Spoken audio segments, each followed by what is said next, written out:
I'm Adélie Pojzman-Pontay, and this is Ukraine, the latest.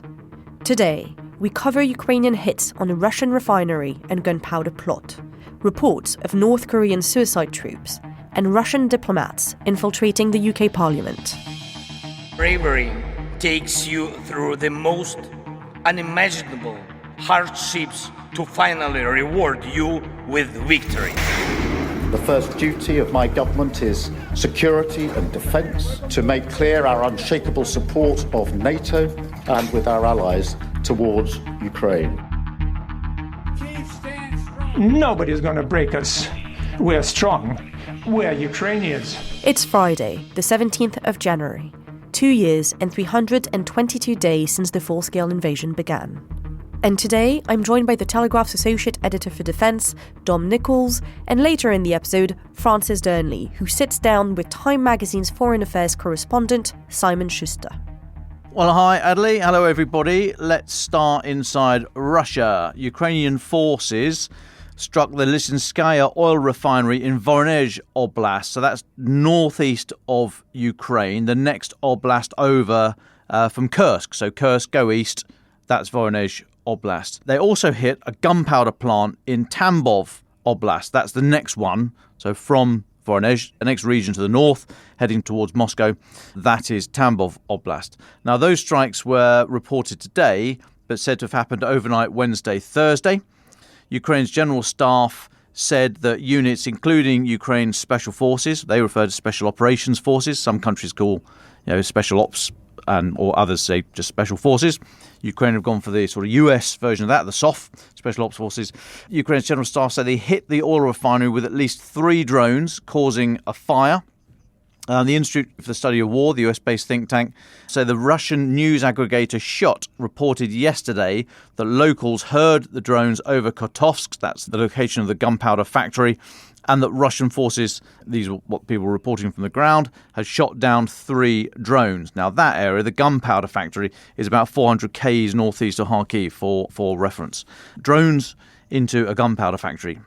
Guess what happened next? Now then, sticking in Russia, Kursk.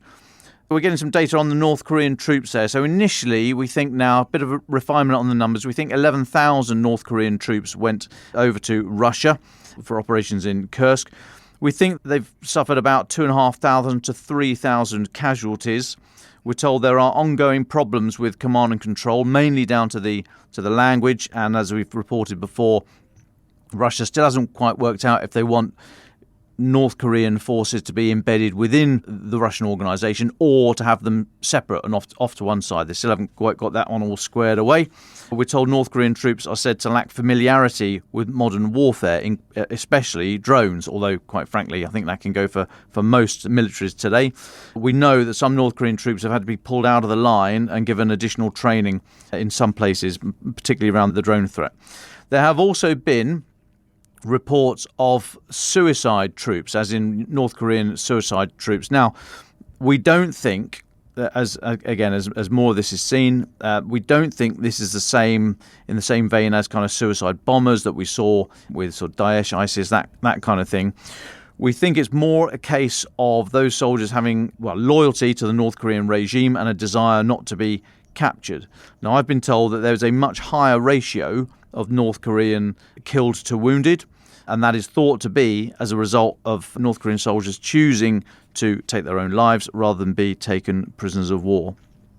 Now, staying in Russia briefly, Belgorod, that's one of the oblasts that borders Ukraine, just to the north, kind of just north of Kyiv area. Belgorod also came under fire yesterday. A Russian S-400 air defense system, one of the most modern air defense systems, was said to have been hit and destroyed. That is certainly not going to help Moscow's efforts to stop those long-range Ukrainian strikes into Russia against the oil refineries and elsewhere. Now, otherwise in Russia, no change in the Kursk region. Ukrainian-held land there is now thought to be down to about 420 square kilometres, down from the 900-ish square kilometres thought to have been at the height of the Ukrainian incursion. Western officials say that Ukraine is able to withstand the current rate of Russian activity, and there are no signs of imminent collapse. There was no change in Kursk yesterday, not been for the last few days, actually.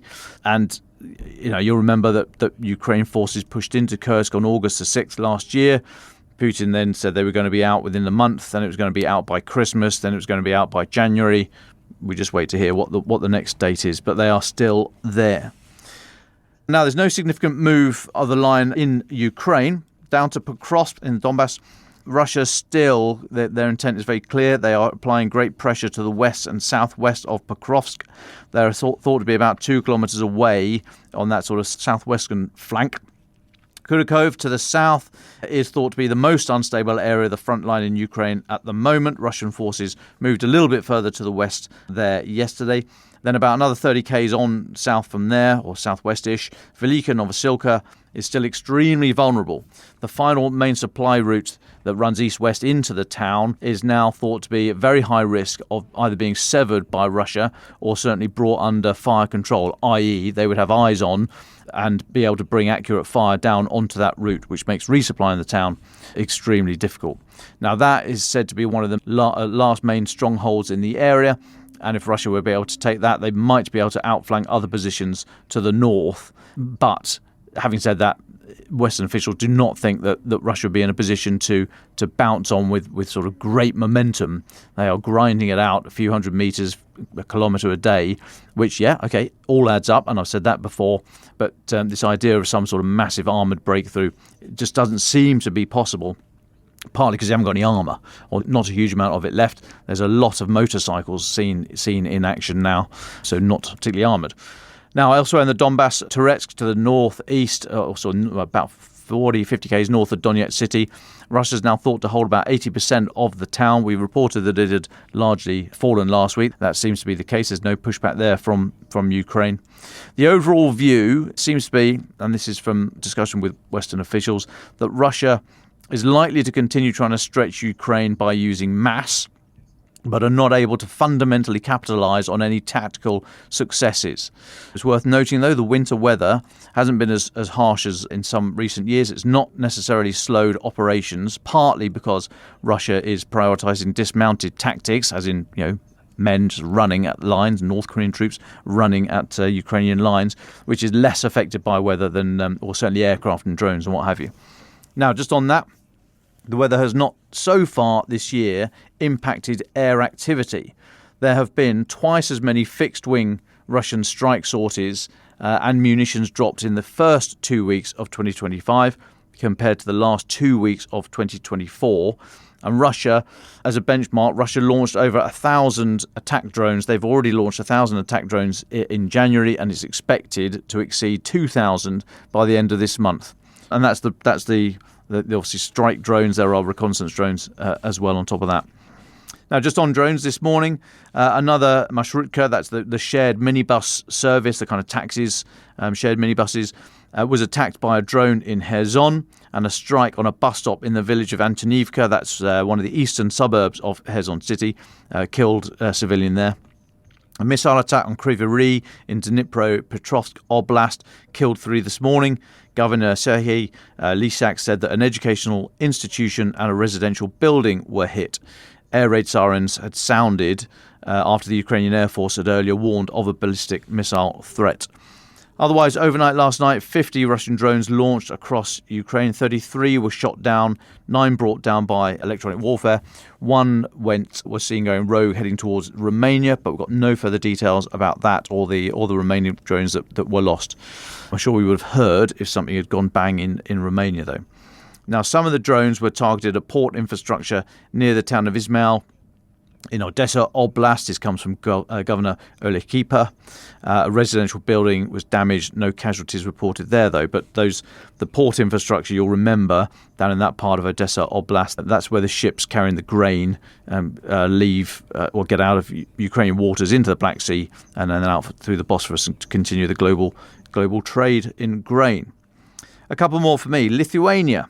It said it's going to lift its defence spending to between 5 and 6% of GDP from 2026, up from just over 3% now. I mean, that's a big jump, and it's a big percentage of GDP. Lithuania, obviously, a small overall budget, so in monetary terms, it's not going to, it's not going to tip the scales in NATO's favour necessarily, but it's, you do what you can, and that is a significant amount of GDP. pretty smart politics, you might suggest, ahead of the Trump inauguration on Monday. As a reminder, UK is currently at 2.32% and no clear path, no discussion about how and when Britain will get to 2.5 that's been mentioned by the government. Now, I had a coffee with a senior member of the government earlier this week, and that individual said it might be clever politics here, well, in general, but in the UK, the individual was referring to clever politics to get ahead of any pronouncements by Donald Trump on defence spending rather than wait and then leave the impression that one was told what to do by Donald Trump. So Lithuania may well be ahead, thinking the same and getting ahead of the curve there. Just finally for me, Adélie, Admiral Giuseppe Cavadragone, who took over from Admiral Rob Bauer this morning as the chairman of the NATO Military Committee. So Admiral Cavadragone was former Chief of the Defence Staff of the Italian Armed Forces. He was previously a helicopter pilot, so obviously a good bloke. Now, the head of the NATO, chairman of the NATO Military Committee, that's not a command appointment, although Admiral Dragoni will be the most senior military officer in NATO. He commands one person, i.e. himself. It's not a command appointment. That's SACEUR, the Supreme Allied Commander Europe, currently US General Chris Cavoli. But the military committee chair is the senior military appointment in NATO, convenes the military decision-making body, hence the need to be so senior to be able to, corral people, get them to turn up, get them to be quiet when need be. The chair is the principal military advisor to the North Atlantic Council. That is NATO's primary decision-making body, the political side of the shop. So a new chap in post there. Be interesting to see what he has to say, especially next week. That's us up to date, Adélie. Thanks, Dom, and it will be a short one for me today. After his visit to Kyiv yesterday, the Prime Minister Keir Starmer is now in Poland discussing another military pact with, as Politico put it, the other Donald. That's obviously Donald Tusk, Prime Minister of Poland, of course. The goal is to bring the two countries' militaries closer together, just like the 100-year partnership with Kyiv yesterday. It's a crucial step for the UK to reinforce relationships with European nations just before Donald #1, Trump, comes to power across the Atlantic. We'll know more about the details of the treaty later this afternoon. Tim Ross in Politico interviewed Starmer while he was in Kyiv yesterday. Starmer emphasised that European allies must step in to help Ukraine fight Russia, especially as Donald Trump has vowed to cut US support when he returns to the White House next week. Starmer has also said that he asked the President-elect of the United States to start talks together over the next month. Apparently, these talks will mostly focus on a potential trade deal, but we can assume that conversations on Ukraine will be on the agenda as well. Dom, you talked about hits on a refinery and gunpowder plot. Well, The Guardian has got a story that echoes another very British gunpowder plot. Before Christmas, Russian diplomats have accessed a private area of Parliament. That's obviously a major security breach that's put everyone on red alert. Now, Russian diplomats have been banned from entering Parliament since the beginning of the full-scale invasion in 2022. So, how did they do it, you ask me? Well, they joined a public tour of the Houses of Parliament, yep, the one you can book for about £20, and managed to break off and enter a section of the House of Lords that was out of bounds. Thankfully, they were quickly found by security and chucked out. No damage done, but that is rather worrying.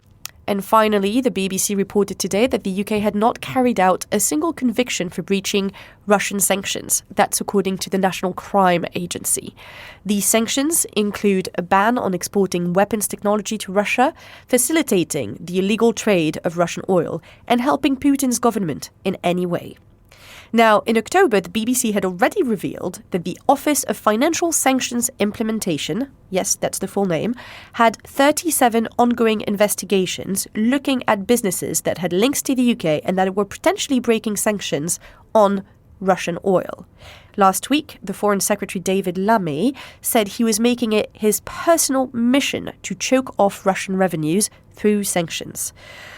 We've obviously talked a lot about sanctions on this podcast and whether they are effective or not, and who contributes to making them effective, so we'll be keeping tabs on this story. Earlier this week, Francis Dearnley spoke with senior correspondent at Time magazine, Simon Shuster. Best known for his biography of President Zelensky, The Showman, he has recently turned his attention to the key decisions made by the outgoing Biden administration over the past 3 years, talking to inside sources to best understand their approach to the war and whether, on their own terms, their policies were a success or a failure. He's also been talking to insider contacts on the incoming Trump administration on their approach to the war. Francis and Simon discuss all of this and the way President Zelensky has adapted to the new political realities as 2025 dawns. This is their conversation.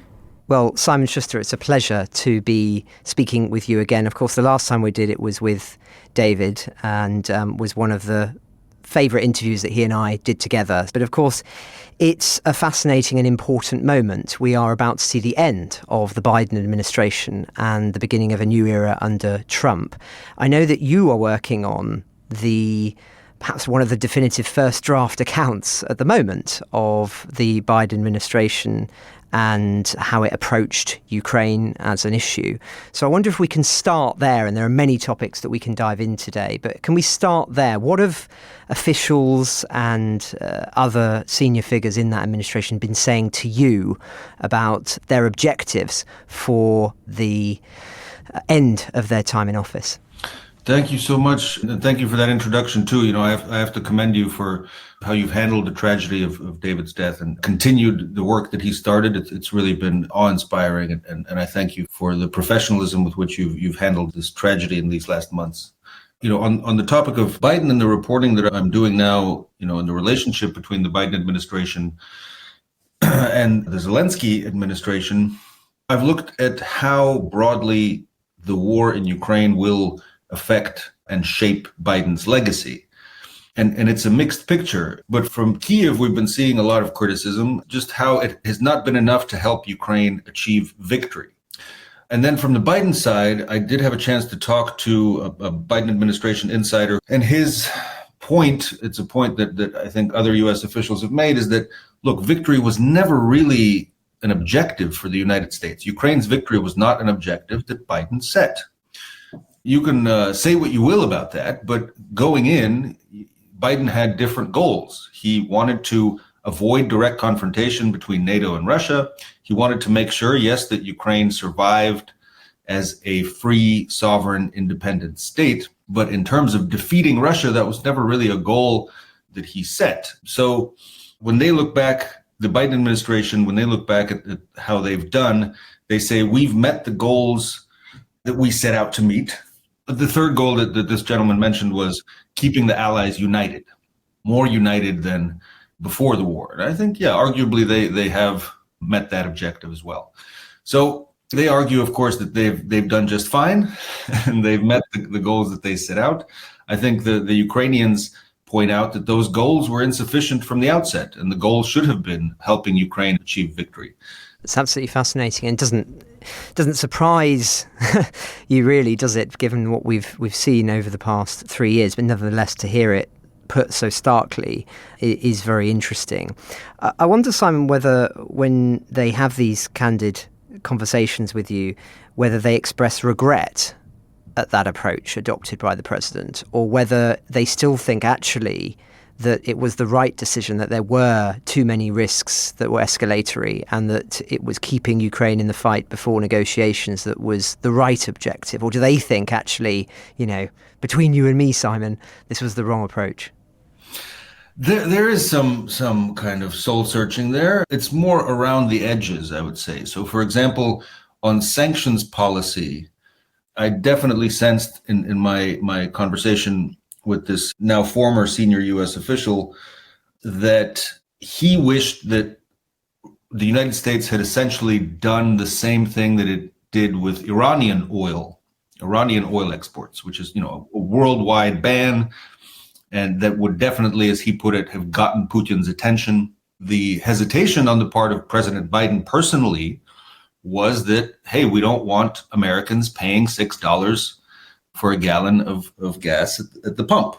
Inflation was a major issue, if not the main issue in the elections. Many people blame inflation, at least in part, for why Kamala Harris lost, and the Republicans are now taking power. So there was certainly a big debate, around issues like that, the more unsavory realpolitik decisions of, look, we can't impose as heavy sanctions on Russia because the price of oil will go up.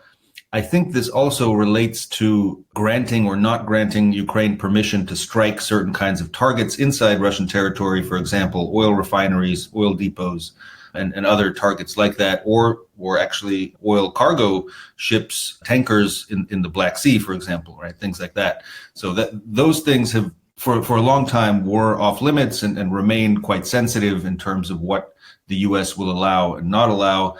And the reason, when you dig down, is a little unsatisfying when you think about how much Ukrainians are suffering, how many deaths and how much pain the Ukrainian people are going through, and you weigh that against these more pocketbook issues like how much Americans are paying for gas. It makes some people in the administration, the U.S. administration, uncomfortable with that decision. I think there was debate on things like that, but ultimately, Biden came down on the position that is not something the U.S. should get behind. So that kind of attacking or taking out Russian oil exports entirely. Well, it's interesting seeing, of course, on the subject of oil, this ramping up of operations the Ukrainians are now doing in terms of hitting Russian energy, and indeed efforts by, to be fair, the United States and Europe to do more. But of course, many would argue it's too little, too late. The permissions have, in a sense, been granted now. I wonder, just one final question on this outgoing administration. The actions since losing the presidency to the Democrats, I wonder if you can comment on how things shifted, because there has been a shift in the past few months, and there has been more that has been done. And of course, there's conversations about the $330 billion potentially being something that should be unlocked for the Ukrainians. How did things change after that defeat? Was there a more hawkishness approach adopted, or was it still clinging to the same ideological orthodoxy that they started with? It's a mixed bag. I'd say the real turning point, the moment to look at here, is when President Zelensky visited New York and Washington at the end of September. And he came with what the Ukrainians were then calling a victory plan. Now, this was, of course, well before the elections in the United States. Kamala Harris was already the Democratic nominee. Biden had stepped back and was a lame duck. But Zelensky came to him with his victory plan, as the Ukrainians were calling it. And the victory plan, I've done a lot of reporting and had a lot of conversations about what exactly was in there and what the conversations around it were like. And they go directly to your question. So the argument, really paraphrasing and summarizing what I heard from the Ukrainian side, the argument was, look, President Biden, it's up to you how history will remember you. You have a chance now in the final weeks and months of your administration to make a really bold decision and really step up, lean in, and help Ukraine win. You have, in a sense, nothing to lose politically. You're on your way out. And then, so that general pitch was then followed by a long list of requests. None of them are that surprising. We were talking about, a large influx of military aid and weapons. We're talking about permission to use them deep inside Russia for deep strikes, and an invitation to join NATO was also on the table there. There were other things on that list in the victory plan. And so Zelensky came to Biden with this kind of proposal, again, couched in this argument of, this is your chance to make a real mark on history. After so much hesitation in the last 2.5 years or so at that point, now's your chance to really step up. The response was not like, okay, let's do it. That definitely not that. But we have seen certainly decisions made after that have gone Ukraine's direction, tried to meet Zelensky halfway in terms of, permitting deep strikes, sanctions that you mentioned just very recently on the oil and energy exports, different things, but certainly not on the point of granting a NATO invitation. And just last point there on NATO, inviting NATO. So one senior Ukrainian official pointed out to me, yes, that NATO invitation was on the list. It would have been amazing to see that. But they were also very much aware that the way it works, the current president can extend that invitation. The new incoming president, Trump, can take it back on day one. So it would be more of a symbolic gesture, but it was still something the Ukrainians were very much asking for. Yeah, it's interesting, isn't it? I mean, I was going to ask actually, and I think you've effectively answered it there, which is why were the Ukrainians so keen to ask for something that was almost certainly going to be refused by the alliance? But as you say, the symbolic resonance is very important. But it remains a key thing that President Zelensky talks about. And I've always wondered whether it's him, in a sense, asking for more than he knows he's going to get, rather than asking for less and thereby getting even less than that. But Simon, let's look ahead then to the incoming administration. And I know you've been looking at that too very closely. We on the podcast, as you know, have been exploring a lot of the appointees and what they may or may not mean. So we don't need to go over all of that territory. But I wonder, in your view, as somebody who's speaking to, I'm sure, some of these individuals and their advisors off the record, what's your view of the likely approach that the Republicans are going to take on day one? I think they don't know. There's such a range of views still on Ukraine. And I think the range of views and the depth of disagreement within Trump's orbit helps explain why we've seen just in the last week or so, Trump pull back on his promise very definitively that no, he's not going to solve this problem in one day. It's going to be a few months. Trump even said publicly that it's more difficult than the war in Gaza and Israel. So all of that points to the range of views that are being put in front of Trump.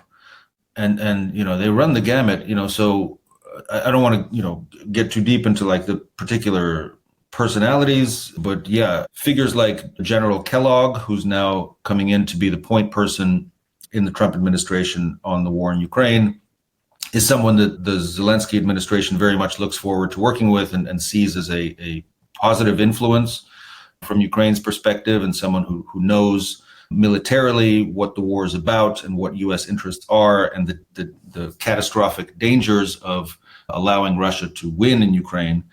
So that's sort of, one side, you could say. There are other figures who cause great concern, and arguably are closer to Trump. So we're talking about J.D. Vance, I'm talking about Donald Trump Jr., and to an extent, Elon Musk, even though Musk's position is a little bit more mixed. I wouldn't necessarily put him in the kind of anti-Ukraine camp at this stage, but some of the things and some of the direct attacks and insults and kind of petty mudslinging that we've seen certainly on social media from Donald Trump Jr. have raised alarm in Kyiv, but we don't really know what that's going to translate into in terms of what's on the page when Trump presents his idea of a peace plan to the Ukrainians and presumably also to Putin. So, we can get into sort of the different variables there, but just to more directly answer your question, I think they haven't yet settled on that plan in writing. I've been encouraged to hear the level of professionalism and seriousness going into this. This isn't just a bunch of dudes sitting around at Mar-a-Lago like making things up and tweeting about it. I mean, there are serious professionals with foreign policy experience and military experience who are working on a plan. My understanding is that they still really haven't gotten to something that they're ready to present to the public or to either of the warring sides. Interesting. And just before we get into perhaps what they might put forward, do you see there as being a realistic chance of meaningful, and I stress that word, meaningful negotiations in the short to medium term, as in sort of maybe let's say 2 or 3 months' time? Because of course there's all this speculation that really it's not in Putin's interest to negotiate now. I wonder whether you get a sense of whether really so much of this at the moment will be actually about both sides saying they're ready to talk, but actually when push comes to shove, they're still too far apart for a meaningful dialogue to happen. Or do you think that that's actually going too far? Yeah, it's a very complicated question. So I think it could go so many ways. There's so many possible scenarios. I mean, on the Russian side, and to an extent also, I think the Americans are signaling that they, under Trump, the Americans, would be willing to and or perhaps preparing to negotiate kind of over Ukraine's head, where the two nuclear superpowers get together and sit down and try to hash things out. That would, of course, be deeply offensive, insulting, and against Ukraine's interests. The motto of nothing about Ukraine without Ukraine goes back to the years of Petro Poroshenko's presidency in Ukraine and is something that the Ukrainians take very seriously. But I think the Russians are certainly signaling that they want to talk to Washington. They don't even want to talk to the Europeans anymore. They're like, this is now to be decided by the former Cold War rivals. Well, which speaks to the failures of Europe to have its own defense posture that Russia has to effectively take seriously as a key broker. Yeah, I think you're right on that. Yeah, and I think it also speaks to more the Russian mentality that there are only a few great powers and decision-making centers in the world. The U.S., China, and Russia puts itself in that list. So anyway, yeah. So that I think is something to watch for in terms of the structure of the negotiations and the potential scope of the negotiations. I think Putin would very much like to see, and he has been for a long time, aiming for kind of a broad geopolitical, it's often called kind of Yalta 2.0 conference, where the US and Russia sit down and basically carve spheres of influence for themselves in the world. This would very much be in line with Putin's general outlook on the way the world works. And honestly, from what I've been seeing, what we've all been hearing from Trump in terms of talking about seizing Greenland and seizing the Panama Canal, that kind of stuff rhymes with the way Putin sees the world in terms of spheres of influence and just brute force and economic force, swinging your military might around the world and taking what you want. That alarms me. I see most things, given my kind of focus on Ukraine, through the Ukraine prism.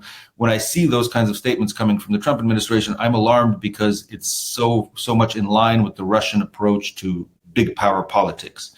So what I think is possible and where those two sides may be headed is, and is quite alarming, is some kind of grand bargain type negotiation that I think Trump would be very much in Trump's style and Putin's style.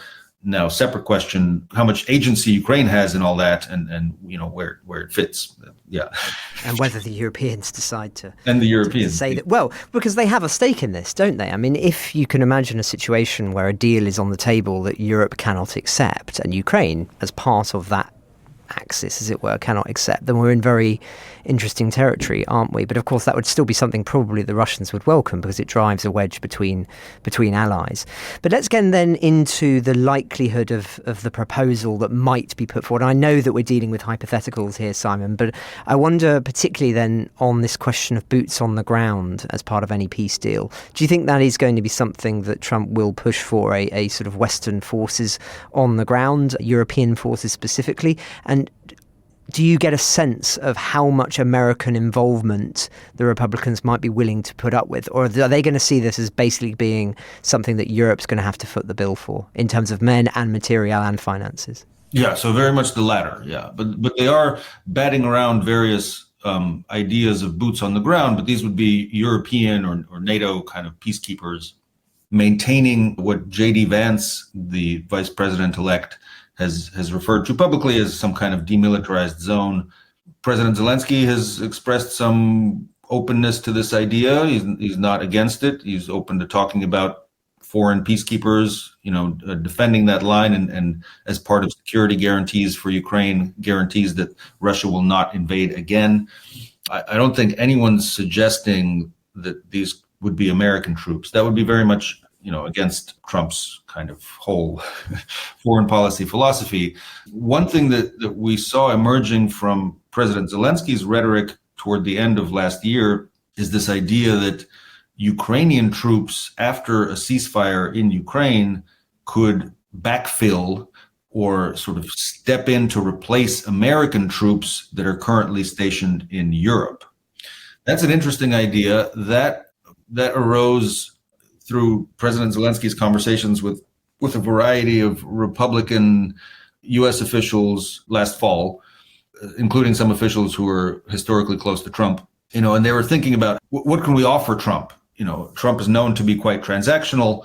What can Ukraine offer Trump that would maybe get his attention or make him more interested in helping Ukraine? And that was one of the things that came out of those conversations. So this idea that somehow the Ukraine's battle-hardened forces could ease the burden of protecting Europe and NATO allies in Europe and ease that burden and allow more Americans to go home and the United States, honestly, to spend less money on defending Europe. So it's a bit of a fanciful idea, honestly, and practically I don't see that working for a number of kind of complex reasons, but it's being batted about.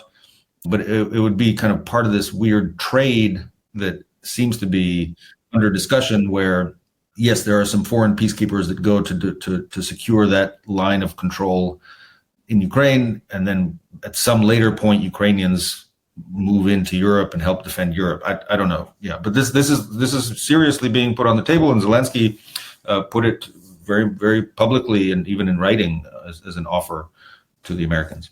So you're speaking to this transactional nature of whatever these negotiations might look like, rather than it being about principles of right and wrong. It's transactional, and that in and of itself is very revealing, I think.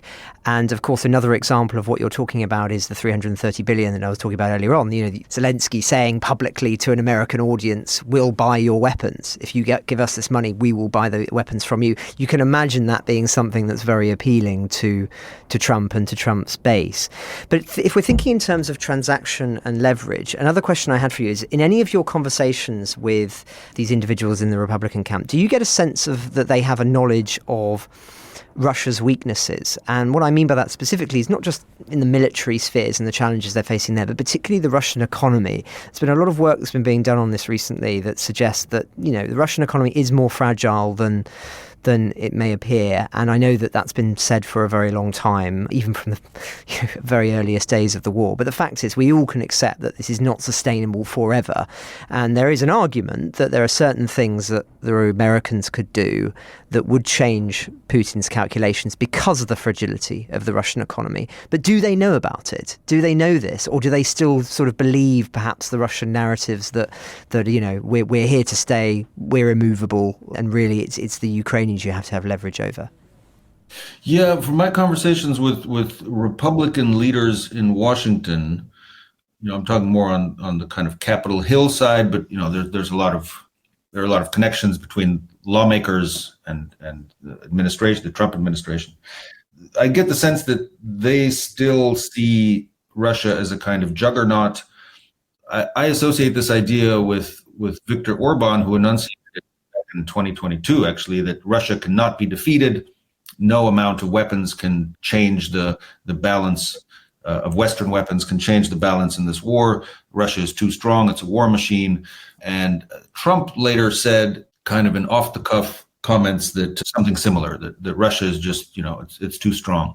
I sense that is still, from my more recent conversations just in December, end of December, with Republican leaders in Washington, that's still very much a common view, that, even the ones that are very sympathetic to Ukraine and want to continue assisting Ukraine, and there are a lot of them on the Republican side, they still have this idea that Russia is somehow a military and economic juggernaut. Evidence points increasingly to the contrary, and I definitely want to make sure your listeners won't be surprised by this, but yeah, Russia is faltering economically. It's looking very bad, and there are a number of signs. There have been a number of signs recently that Putin is increasingly desperate, especially for sanctions relief. I've also heard along the kind of what they call the two-track diplomacy, so sort of not Russian officials, but Russian think tankers and so on, passing messages along, people who have the Kremlin's ear. Anyway, them indicating that, yeah, we need sanctions relief as part of any deal because things are looking increasingly desperate for the Russian economy. I don't think that there's a broad acceptance of that reality in Washington among the Republicans that I talked to. Fascinating. Well, let's turn to the next subject I wanted to address with you, Simon, which is President Zelensky himself. I think it's fair to say, and I promise I'm not trying to puff up your ego here, but I think you've written the definitive account of President Zelensky's rise that we have at the moment, certainly in English, The Showman, which of course we spoke to you about last time. And it's been very much a lauded book, and I would highly recommend it to anybody who's following the war. But when we spoke last time, one of the questions I put to you, if I recall, was, Zelensky is in a difficult position now. He's been an absolutely vital player by saying the messaging that he was in the first year or two of the war. There were elements of people who were criticising that he was a broken record. He's always asking the same things, making the same demands. I wonder if the Ukrainians are sensitive to that you've spoken to. And I wonder if you can assess Zelensky's decisions since the last time that we spoke, and his positioning and general strength as a president at this moment. There's very few people who are better connected with that administration than you. Thank you so much. I really appreciate the endorsement of the book. I hope it lives up to that praise.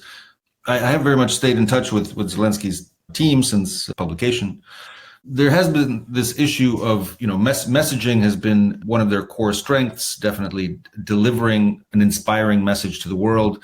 But as I write in the book, Zelensky was very keenly aware, even like 2 months into the invasion, that time would run out, that the world's attention span would run out. No matter how inspiring or impressive his leadership would look on Instagram, as he put it, people would eventually scroll away. And we've seen that more and more. He predicted it. I thought he was being a little bit alarmist at the time, but indeed, even into, I'd say, the end of 2023, we began to see this very dramatic drop off I'd put it this way, Ukraine fatigue, as diplomats and observers often call it, right? Where audiences were shrinking in terms of, even my articles, how many clicks we were getting and so on. And Zelensky was very, very keenly aware of this problem, that the world would eventually grow tired and stop paying attention. They did have a problem with kind of renewing the message. Zelensky, I think, stuck more stubbornly to messages of victory is around the corner when his aides were, toward the end of 2023 and the beginning of 2024, were urging him to shift to a different message, to not overpromise to his own people and to Ukraine's allies. But since then, I'd say they've adjusted quite nimbly, maybe still more slowly than some of Zelensky's aides would have liked. But there's been a really dramatic shift in the rhetoric coming from Zelensky. It's an evolution that I watch closely in just following his speeches and so on. But one broad thread is instead of the word victory, he began at some point quite clearly using the word peace, or a just and sustainable peace, things like that. So that was a clear sign of a shifting message and a sign that he was looking to negotiate at some point, to resolve the conflict through negotiations and diplomacy. Now, as I saw it, these changes in rhetoric were always pretty closely aligned and running in parallel to public opinion in Ukraine. Zelensky is very responsive to opinion polls. He watches them closely. And what I observed pretty clearly and what was confirmed to me by members of Zelensky's team is that, yes, as the Ukrainian people began to say in reliable opinion polls that they were growing exhausted and were willing to countenance a peace that would even result in the temporary loss of some territories or the continued occupation of some territories, Zelensky's rhetoric shifted to match those views. Now, and you asked about his strength. So it has been declining. The last polls I've seen put his approval rating at about 45%. I'd say still remarkably strong for a leader in his position after almost 3 years of war. I mean, many European leaders, Olaf Scholz comes to mind, would kill for that kind of approval rating. Certainly Keir Starmer as well. Yes, right. Starmer, yeah, another good example. So, yeah, that's not bad. And Zelensky still by far is the most popular politician in the country. But the Ukrainian leadership is also very much, aware of the fact that, they're thinking this through a few steps ahead. And that means if you reach a deal with the Russians, to a ceasefire agreement, whatever it may look like. Very soon after that, the question arises, okay, is it time to lift martial law? And once you lift martial law, the question very quickly arises, okay, well, then we need to schedule elections. Under martial law, it's illegal to hold elections. Once you decide to lift martial law, elections need to take place as soon as reasonably possible. And there we really have, a lot of big questions about who would arise to challenge Zelensky. That playing field is very much not yet clear. We know some of the possibilities, but at this point, I think it's a little bit early to kind of get into that, even though some politicians we've already seen kind of positioning themselves for a possible political standoff after a possible ceasefire. But we're getting a little bit ahead of ourselves on that. But I think, these are questions that are very much on the minds of Zelensky and his team. It's going to be very interesting, isn't it, to see what those future candidates will be. Will they be more, how do you want to even want to articulate this, hawkish in the sense of saying that the deal was bad and that there should be asking for more? Or will they be saying, actually that we want to be having an even more peaceful country, the end of anything military, etc.? It's going to be very, very interesting. And of course, in previous wars, this has been something that's been an issue. Simon, we've come to the end of our time. We've come to the end of our time. I was going to ask, is there anything else that we've not talked about that you wanted to add? No, just to respond to what you just said. Yeah, I think you'd see both of those kinds of political forces emerging, both from the existing political parties and leaders that we've seen, but also new ones from among military veterans and so on. So that's going to be an interesting and potentially quite challenging environment for Zelensky. Yeah.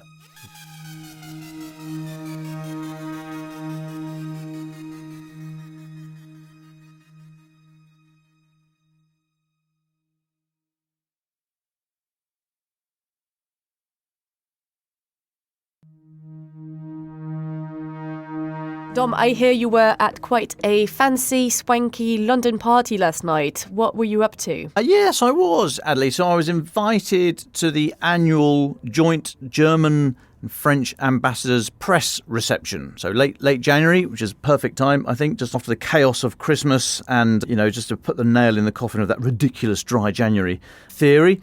So yes, this was very nice. It was hosted yesterday at the German ambassador's residence. They take it in turns. It was the French ambassadors last year. All very nice. A lot of press contacts, a lot of diplomats, all the rest of it, all off the record. So I'm afraid I'm not able to tell you anything that we talked about, but it was absolutely fascinating. However, I can exclusively reveal that the French champagne was very nice. The German Bavarian lager was very nice. And the French canapes were tippity tip-top. So, yeah, a good evening had all round, well, by me anyway. Well, I'm glad that's 2-1 from the French against the Germans in terms of catering and food and drinks. Well, there was sauerkraut. Well, sauerkraut is good. We like sauerkraut. To be fair, I'm not the type of French person who will die on the hill if everything French is the best. You do get mad about cheese, though, if people criticise. Or not criticise, but say that French cheese isn't. Well, yes. Well, our dear David, once said to me that the UK had more and better cheeses than France, which does account for a declaration of war. So that day did not go well. Is this his courting ritual? If it was definitely a good and efficient way to get into my head. Got your attention? Got my attention. For the right reasons? Not sure. I feel like I've won this battle by principle. What does Greek cheese say to itself in the mirror each morning? Greek cheese? I don't know. Halloumi. Okay, that's a good one. What's the English phrase with the pot and the kettle and something like that? That's the pot calling the kettle black. Yes, well, one French version of that is c'est le camembert qui dit au roquefort tu pues, which is it's the camembert that says to the roquefort you stink. I'm not going to argue with that. All right, on to our final thoughts. Dom, besides cheese, what have you got for us? So I've been thinking about this talk this week, all this talk about what Britain could provide for any post-conflict force in Ukraine. We're not going to rehash that. There'll be plenty more to come on down that vein. But I think this discussion has come at a good time for Britain. It's just ahead of the Strategic Defence Review that's due to report, we think, in the next few months or spring, certainly this side of summer. So, Strategic Defence Review underway. However, this talk of post-conflict Ukraine, Prime Minister Keir Starmer will undoubtedly have asked his military chiefs for a briefing on what the UK could provide, for how long, at what costs, all that kind of stuff. Now, Once the number crunching has been done, and if he's given an accurate picture, which I think he would genuinely get from the chiefs, I think the Prime Minister would be shocked at how small the British military, particularly the British Army, is, and how woefully equipped against what we think and expect it to be able to do.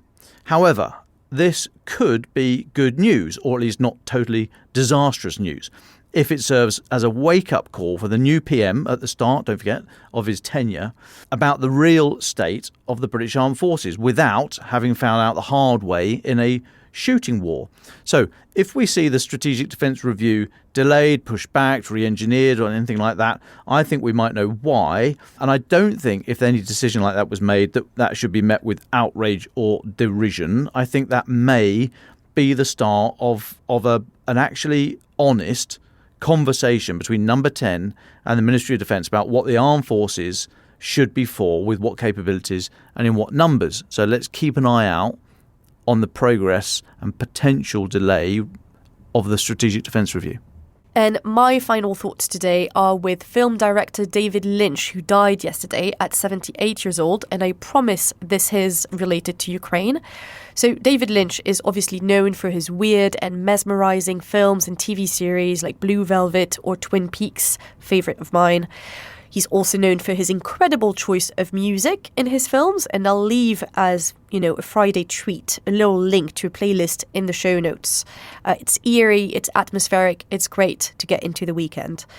But what's less known about him, however, is his support for Ukraine right from the beginning of the war. On February 25th, 2022, he had published a short YouTube video where he said he was thinking about Ukrainians on the second day of their full-scale invasion, and he addressed Vladimir Putin directly. Right now, Mr. Putin, you are sowing death and destruction. And all this death and destruction is going to come back and visit you. There's no room for this kind of absurdity anymore. Stop this attack. Let's work together so that all the countries of this world can come up in peace, get along with one another, and solve the problems that we've got together. His foundation in Eastern Europe is also supporting mental health rehabilitation programs for Ukrainians affected by the war. Now, I think there's no better way to end this podcast than to leave you with David Lynch's famous quote, "Keep your eyes on the donut, not the hole."